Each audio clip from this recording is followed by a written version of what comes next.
What's up gamers, welcome back to another video, and recently Dutch came out in Predator Hunting Grounds. So you guys may know him as Arnold Schwarzenegger, and he played Dutch in the movie Predator that came out in 1987. With Dutch comes recordings, and today I'll be playing those recordings for you guys. Hope you guys enjoy the video.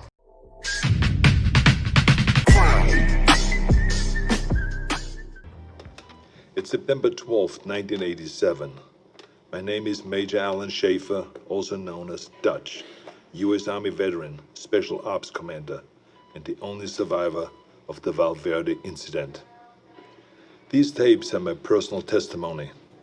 Insurance. Should anything happen to me, what I found won't be lost. My team was brought in to rescue a Guatemala cabinet minister and his aide, who had been captured by guerrilla forces in Valverde. We located the downed helicopter, and the skinned bodies of those aboard hung in nearby trees, seemingly at the hands of guerrilla fighters. After assaulting their camp, it became clear that the mission was a setup. American intelligence had sent us to retrieve the captured agents who had been on recon for future military action. But none of that matters, because while we were clearing out the guerrillas, something was hunting us. An invisible killer tracked us as we made our way to the extraction point. In 24 hours, it wiped out my entire team. Rick Hawkins, Blaine Cooper, Mac Elliott, Billy Soule, Jorge Ramirez, and Al Dillon. The best soldiers I've ever known. Men I trusted with my life were butchered like animals. It was a nightmare. We walked in with guns, but it had perfect camouflage, advanced weaponry, and could see heat. It was strong and smart, a pitiless hunter. I waited, I watched, and when I understood it, when I saw how it hunted, I killed it. As it lay dying, in a final fuck you, it activated an explosive device. I barely escaped that blast. My radiation sickness and the crater of the explosion are the only evidence it ever was here.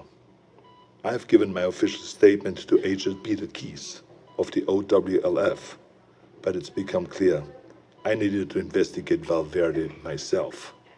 Keyes was thorough, but he asked all the wrong questions.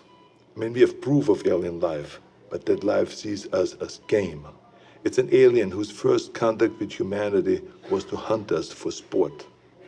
All Keyes cared about was the technology lost in the explosion. He can see the jungle for the trees. I see the threat. He sees the opportunity. Spies are all the same. I mean, we aren't people to them. We are assets. How many soldiers would he feed to those monsters just for a chance to steal from them or to learn from them? The government can't be trusted. So I will have to do this on my own. I'm cutting my treatment short and going off the grid. I will make my way back to South America to Valverde. I was told that there were stories about demons who make trophies of man. I'd like to hear those stories. April 8th, 1991. I'm not dead yet. I'll admit, I regret not curing my radiation sickness before I left. It made leaving the country difficult. I cashed in a few favors, took one too many off-the-book flights in rusted-out buckets, but I made it back to Valverde.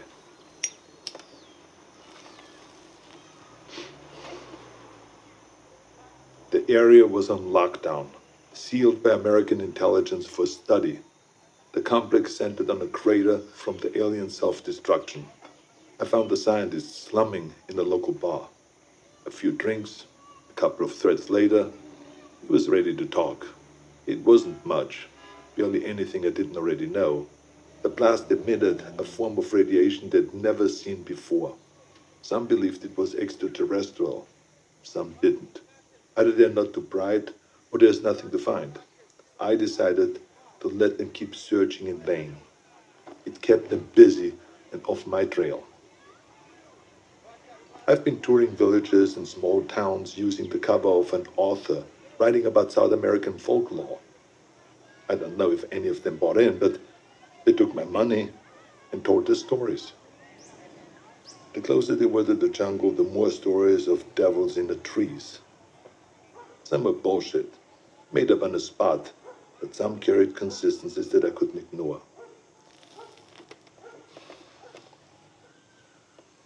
Whatever it was, the demons who make trophies of man, the devil of the trees, or the skull taker, the stories always began on the hottest summer that they could remember. In the summer of 1987, Valverde nearly broke its all-time high in temperatures. They love the heat. It must remind them of home. Everything else confirmed the truth of the stories. Proud warriors skinned and hanged, skulls and spines ripped from their bodies. Maybe it was obvious from the beginning, but it wasn't until I heard the stories that I truly accepted the purpose of these mutilations. I mean, they're taking trophies. They travel impassable distances to hunt us, skin us, and mount us over some alien fireplace on another world. It would be disgusting if it weren't so familiar. Where do I go now? It's been on my mind all year. The takeaway from all this intel is that they've been doing this for decades, centuries maybe. They're coming back, and I need to be there when they do.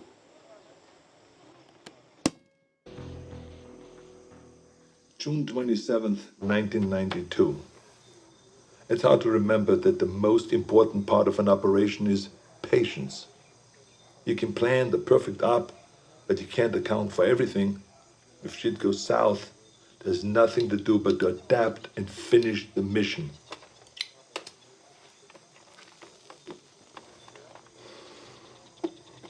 Sometimes you just get lucky. I was in the dock, 10 clicks downriver from the Valverde border, figuring out my next move. I was ready to pack it in. I thought that I learned everything that I could, that there was nothing left for me to find. The OWLF had abandoned the detonation site a year ago, and I thought that they already shipped back to America. That's when I saw Agent Peter Keyes tie his skiff to the dock.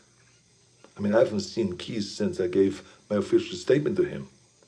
It was impossible, but there he was, with 3 of his buddies. All agents. The clean, tidy outfits give them away all the time. They don't want to get down in the dirt, you see. That's what they pay soldiers to do. Keyes walked up, looked right at me, and shook my hand. With the radiation sickness, I've lost a lot of weight, so I thought that he maybe would not recognize me, but then he greeted me like we were old pals. Keyes is a good spy, saying nothing, implying everything. We spent the next few hours trading war stories at the bar.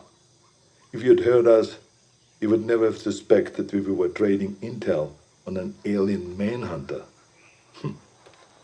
His cover was that they have been looking for a serial killer, a sadist who has been operating in the area for years, hunting people like animals and then skinning them alive.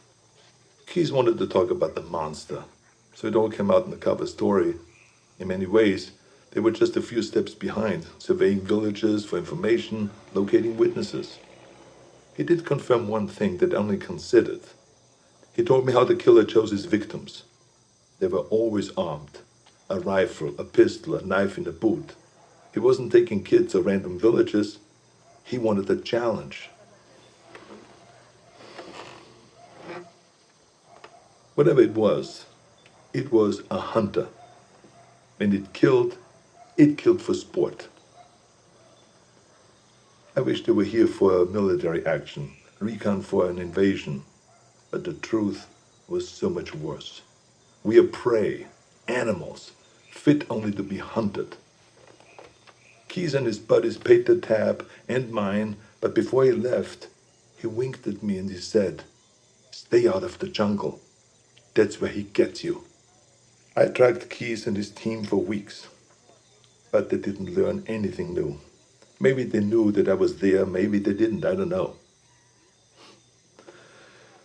I've risked enough for now. I think it's time to disappear. Keep my ear to the ground. Be patient. March 3rd, 1996, Zaire. I thought I could wait. I thought that I could hold back and make my move at the right time. I couldn't. Fuck. I had to find them. I needed to hunt it or let it hunt me. I joined up with any private military company that was headed into the hot zone. I pulled every string, cashed out every favor just to follow the sweat and the death that attracted the demon. I eventually put together a team myself. Lost soldiers and haunted men, willing to fight and to die wherever I led them.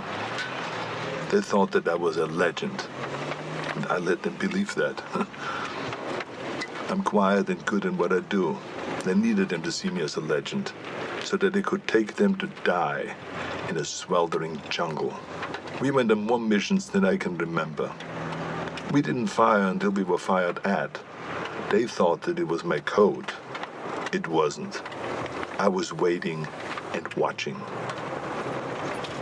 Our last mission was an evac up in the Congo. A private munition base had gone dark. When we arrived, they'd been dead for days. Bodies strung up on floodlights around the base, all of them skinned, some missing skulls and spines. We secured the site and waited for backup to arrive. In the heat of the day, I stared into the waves of heat coming off the concrete, thinking that any minute they might come alive as the invisible killer. And then they did. I didn't wait. I unloaded every round I had. Trusting me, my team fired in the same direction. It wasn't the first time I'd done it, but this time I knew what I was looking for. It was so fast, we couldn't hit it. We panicked, and stray rounds struck the crate of RPGs. And that explosion hit other munitions that exploded. By the time the smoke cleared, the demon was dead, but so were all my men. I took samples of its blood, pieces of its anatomy, and what tech that I could salvage. And then I burned everything. Then it disappeared. I never checked in with HQ. As far as I know, I was counted among the dead.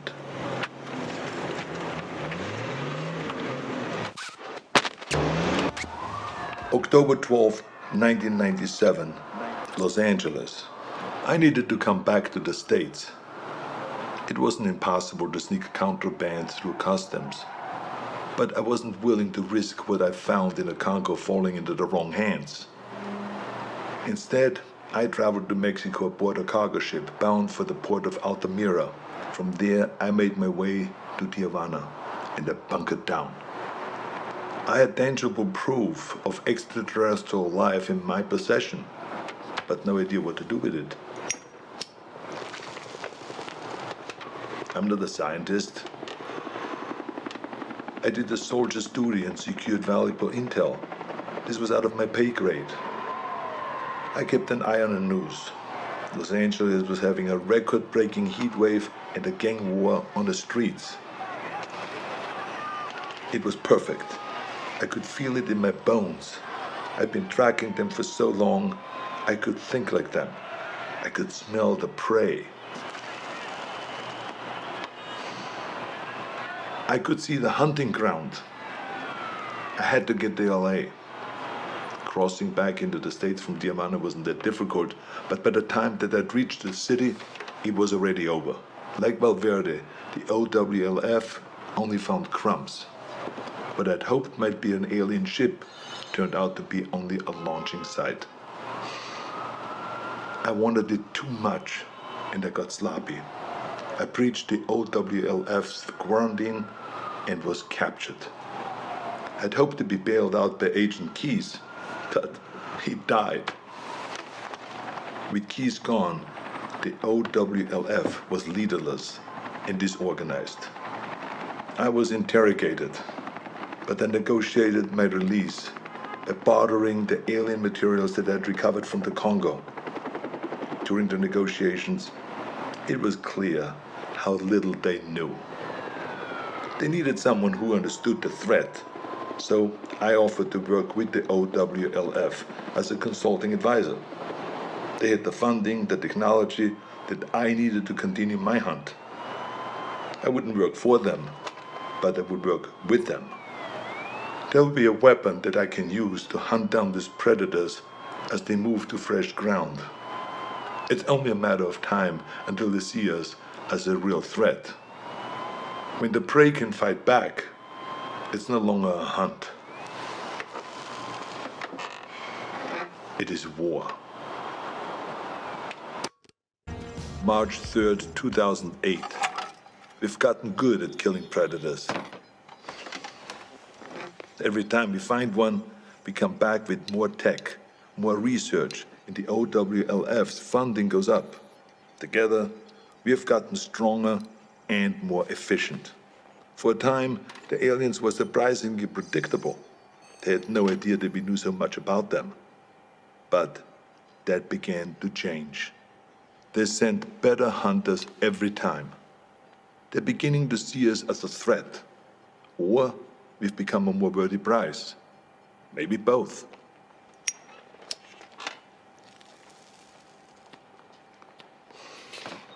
We know this because our last encounter was special. We weren't certain if they had any gender to speak of, but that changed when we came into contact with the female. She was smarter and deadlier. She didn't fuck around like the males did. She was direct, ruthless, and skilled. I was in Laos when we first came into contact with her. It was Valverde all over again. Her ambush wiped out my entire team. Only this time, she got me. In a small village, I lost track of her, just long enough for her to pin me with a razor net. Pinned against the wall, razors cutting into my face. I've been fighting for so long, I was ready to die. I should be dead. Instead of making the kill, she cloaked and vanished into the jungle. The net relaxed, and I escaped with my life, and a scar to remember her by. She spared me. Only me. Like she knew who I was. I returned to the exfil. My first failed mission in a long time. Are we going about this wrong? I mean, we've learned so much. But in doing so, have we made ourselves a bigger target? I can't stop thinking about something Napoleon said. You must not fight too often with one enemy, or you will teach them all your art of war. I started this believing that we were learning how to hunt them, or maybe she let me live to just be hunted another day. We were teaching them how to hunt us. January 13th, 2019. I knew that the Predator's deployment to Earth would make it impossible to keep all of this a secret. Sooner or later, there would be another player on the board. I'd hoped that it would be another agency, one that understood and respected the threat. Project Stargazer. Our initial intelligence on Stargazer was that they were capable, funded, but inexperienced. But they were smart. They took the OWLF's funding and got it shut down. Everyone we could identify in their group was a disavowed member of another agency, including the OWLF. Lacking strong leadership and a clear directive, they were sloppy and arrogant. They were aware of the Predator's threat, and while they had many of the pieces, they struggled to see the bigger picture. Stargazer was so far behind that we didn't see them as a threat until the event in Mexico. The recovered Predator escape pod was an extraordinary find for Stargazer, but the death toll was a heavy price to pay for taking a Predator captive. My task force has many directives, but one of the most primary is we do not take captives. Retrieve technology, corpses, and other intelligence. But there's no value in a live Predator, only liability. The enemy does not want peace, the enemy does not negotiate, its only drive on Earth is to hunt. What we might learn from a captive Predator would never be worth the risk to our people. Stargazer didn't learn from their mistakes, and the technology they've recovered has only made them cocky. When the government cut ties to the agency, it should have shuttered their project permanently, but they only shifted their goals. Guerrilla factions and private military companies are being contracted by Stargazer to set out bases and equipment in locations that we have identified as ideal hunting grounds. We believe that the former intelligence project is setting itself up to be a fully independent dealer of otherworldly arms. This is the worst-case scenario. Hostile forces will use those weapons on their enemies, and they will use them on us. All the while, the true enemy stalks us unseen. It's a distraction mankind can't afford. Stargazer would have to be dealt with. 2025. It's hard to believe that I'm still here recording this. I probably shouldn't be smoking in the med bay, but fuck it, it's my birthday, for Christ's sakes.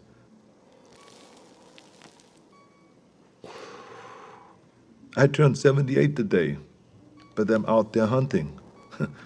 I should be retired. I should be doing anything but this. My life shouldn't be possible. But the very thing that I hunt, that hunts me, is what's keeping me alive. As we began to understand the Predator's technology, we started to use it. A fight with a Predator female went bad and I was critically wounded. Dying, I agreed to experimentation. It worked. It worked so well that the cells in my body stopped aging. Pushing 80 now, I'm fighting like a man in his 40s. It's not the only experiment that I've been part of. I'm deadlier now than I was in Valverde. The OWLF has been fully reinstated. It's grown larger than ever before. We saved John Keyes from Stargazer. His father was Peter Keyes. I suppose you could say that he was a very dear acquaintance. His son is a gifted scientist. I worry about the future. The Earth is seeing unprecedented rise in heat and war. As the climate changes and the temperatures go up, more and more countries are becoming hunting grounds. We have killed so many of their kind, but they only send more. The number of events that we have witnessed has increased threefold in 10 years. We have made an impression on them, but not like we had hoped. We wanted to show them that we weren't prey, to deter them from ever sending another hunter to our world. We sent a warning, but they took it as a challenge. I fear we have made things worse. If the Predators ever decide that we've grown too bold, I have no doubt that they could burn the Earth and all of humanity with it. My only hope is that while they waste their time on sport, we can rise up together and stand against them as a species. Until then, we keep moving, we keep hunting, and we keep our eyes open.